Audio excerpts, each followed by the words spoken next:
ರಾಯಚೂರು ಲೋಕಸಭಾ ಕ್ಷೇತ್ರದ ಸಿರವಾರ ತಾಲೂಕಿನ ಹಳೆಯ ಪಟ್ಟಣ ಪಂಚಾಯತ್ ಮತಗಟ್ಟೆ ಕೇಂದ್ರವನ್ನು ಸಖಿ ಮತಗಟ್ಟೆ ಕೇಂದ್ರವಾಗಿ ನಿರ್ಮಾಣ ಮಾಡಲಾಗಿದ್ದು, ಈ ಮತಗಟ್ಟೆಯಲ್ಲಿನ ಎಲ್ಲ ಅಧಿಕಾರಿಗಳು ಮಹಿಳೆಯರೇ ಇರುವುದು ವಿಶೇಷ.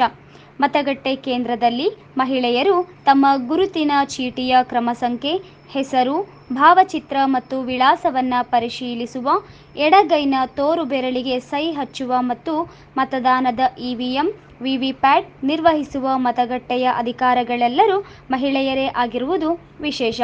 ಮಹಿಳೆಯರಲ್ಲಿ ಆತ್ಮವಿಶ್ವಾಸ ತುಂಬುವ, ಮತಗಟ್ಟೆಗೆ ಆಕರ್ಷಿಸಲು ತುಂಬಾ ಉತ್ಸಾಹದಿಂದ ಮತದಾನದಲ್ಲಿ ಪಾಲ್ಗೊಳ್ಳುವಂತೆ ಮಾಡಲು ಸಖಿ ಮತಗಟ್ಟೆಗಳನ್ನು ರೂಪಿಸಲಾಗುತ್ತದೆ. ಈ ಸಂದರ್ಭದಲ್ಲಿ ಪಟ್ಟಣ ಪಂಚಾಯತ್ ಕಿರಿಯ ಆರೋಗ್ಯ ಅಧಿಕಾರಿಗಳಾದ ಸುನಿತಾ ಸಜ್ಜನ್, ಪೊಲೀಸ್ ಸಿಬ್ಬಂದಿಗಳು ಇನ್ನಿತರರು ಇದ್ದರು.